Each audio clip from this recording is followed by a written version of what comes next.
Alright, so today we're going to be doing things a little different. We're taking it back to the beginning, the genesis of the Holy Grail Wars, the first war. So long before the ritual was put into place, there existed a powerful mage that was able to produce the third magic.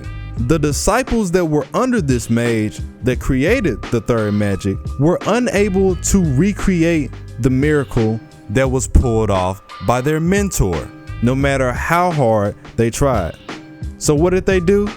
They created the Einzberns. They gave birth to the very first Einzbern homunculus, Justice, and hoped that she could complete the task for them. And there's a lot of things going on here, so I even made a timeline to keep things in order. So if we look at the timeline, they had just created Justice at around 800 AD. For the next 500 years, Justice searched hopelessly, making the same mistake over and over again, trying to find a solution. Constantly looking for methods for her to get the ball rolling, but she could never come up with any good results. Now we're in the 1300s.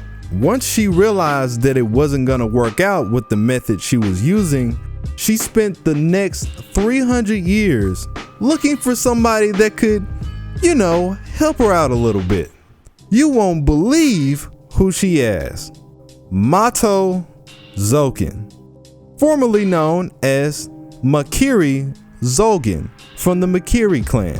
And yeah, this is indeed younger Zolgen before he became run down from all of his body hopping. And lo and behold, he's actually presentable. I can finally look at him without burning my eyes. We're making progress here. And you can even see a picture of Zolgen arriving at the Einzbern castle in the Heavensfield manga. As far as Zolgen goes, his situation stems from him having to flee his country. Originally, the Makiri are from Russia, but they were chased out of their homeland in the 1500s, and he ended up going to Japan to save his line and recreate his identity. The fact that this man is still alive lets us know that his knowledge in magecraft was already extensive by this time. So while he's in Japan, he becomes acquainted with Justice. This was the 1600s. Turns out that him and Justice had the same goal. Justice was a baddie, so Zolgen took a strong liking to her, and naturally he wanted to be by her side when she was finally able to make this dream come true. They come to an agreement that they'll use the Holy Grail to obtain the third magic, then use the third magic to gain true immortality and make the world a utopia where everybody will be free from suffering and hatred. It's like you were just asking to be disappointed from the start. Fate then tells us that Justice spent the last 200 years realizing that she wouldn't be able to bring forth the ritual without using the land of the powers that be. She also had to sacrifice herself in order to get there. Now, the 1600s was around the same time that Japan was in isolation from the stunt that Amakusa Shiro pulled in his lifetime. Due to all the trouble that they had to put up with concerning the Christians, they initiated a ban on all outsiders, minus a few, from coming into their country. All trespassers are getting clapped, and any survivors will be clapped again, stomped on, and sent back to where they came from. Despite the fact of them having this ban, there were still Christian families that were sneaking their way into Japan. And among these Christians was Nagato Tohsaka, the original Tohsaka family head. Even though Nagato was a foreigner, the Tohsakas had made their way into Japan and made a name for themselves in the Magi world. And with all the clout the family was able to build up, the Tohsakas gained enough influence to become the administrators of the spiritual land that's in Fuyuki. This was a very important aspect to Justice because she was looking for a place to conduct the ritual. See, Japan in and of itself is a location with powerful spiritual ley lines. In other words, you can say that it is one of the most suitable areas for casting high-level spells. It's also a location that the Mages Association doesn't really worry about, so they could probably get away with the ritual without having the association trying to intervene. Knowing of his reputation, Justice and Zolgen came to Nagato in hopes that he would offer his land for the ritual. And since Nagato was looking to reach Akasha himself, he figured, why not? Let's give it a shot. And that's the way it was. The three founding families had finally collaborated to bring about a spell that would change the game for a lifetime. I mean, look at them. They used to look so wholesome. Look what the world has done to you. Another crazy thing that has to be noted is that Nagato was a pupil of the great wizard Zelrech.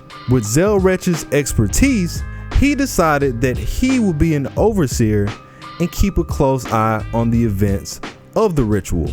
Now it's the year 1790, but the three families had come to realize that there was a huge problem. All three of them had intentions on reaching the root, but they all had different opinions on how they should go about doing it. This was the original Holy Grail War. It wasn't a war from the jump, it was more of a dispute to figure out what happens when everything was put into place. Ultimately, the three families came to an agreement that once the Grail was summoned, it was every man for theirself, and whoever gets it then is the true winner. So for the next 10 years, the three families waited for the land to collect enough energy that would begin the summoning. Zolgen provided the servant system and the materials that would help get it started. Justice provided the Lesser Grail, which was a replica of the original Holy Grail. She created the summoning circle for the Greater Grail. She would also forfeit her own life and become the Greater Grail once the process was in motion. Nagato, as I mentioned before, would supply the spiritual land, and Zelrech was the overseer. But as it turns out, this still wasn't enough. In order for them to perform this ritual, they needed to summon at least 7 servants. So what happened was they were forced to bring in 4 outside families to collect the proper amount of fuel. So I'm sure you're wondering, how did they convince these people to come into this war and risk their lives? With greed, of course. The Holy Grail was posed as a geist. It was merely a ploy showcased as a wish-granting device to convince the 4 outsiders and the 7 servants that were being summoned that they were actually getting something out the deal. Not to say that an outsider couldn't win, but it was highly unlikely. This mythical device that would give them whatever they wanted, no matter their background and no matter what lineage they came from. It was too good to be true. But in reality, they were only pawns. It didn't matter what happened to the master after they summoned the servants, because their job was only to get the servants into the world in the first place. Once the servant was defeated, their soul would be used as fuel to power the key, the Lesser Grail. This meant that the Einzberns would have to become contenders to reap the benefits of their own idea, because they had to sacrifice themselves to even get there. Kire spoke on this same situation himself. He said that if anybody deserves to get their hands on the Grail, it would most definitely be the Einzberns. Once the Lesser Grail was filled up with enough souls, it could be used as a key to activate the Greater Grail, the giant rift that begins to form in the sky that leads you to Akasha. And Akasha is important because it's an infinite mana supply, basically meaning if you get there, you can pretty much do whatever you want. This is why Magi are so dedicated to finding a way there. Of course, you can open an incomplete version of the Greater Grail, but you will be thresholded on what you can wish for. So don't try to act like you run the place. I also want to mention that your memory is not deceiving you. The Einzberns begin to become the Lesser Grail instead of providing it, but that's something that happens exclusively in the later wars. But alas, the first war ended in a failure. The rules weren't laid out like they were supposed to be, so the masters hardly participated at all. The servants were able to make their way into the world, but command spells were yet to be created. So despite the servants being summoned, they wouldn't listen to what their masters had to say regardless. As a result, the ritual ended early due to the situation being all over the place. It was at this point that the ritual began to operate on a cycle of 60 years.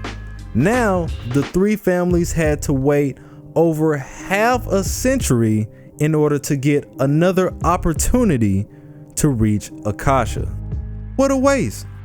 And to bring everything full circle, let's just go over what just happened in the grand scheme of things. It took the creators of the Einzberns, the disciples, almost 1,000 years to say, hey, we can't do this, but maybe we can make somebody that can. So they make Justice. Then it takes Justice another 1,000 years to come up with not the solution, but an idea that could very possibly give them a solution.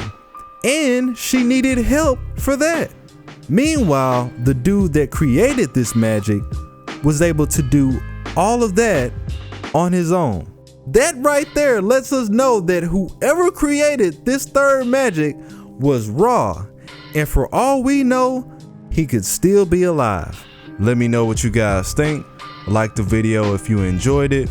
Shout out to all the patrons, and I will be back with more Tight Moon content. It is your boy Tsiah. I'm out.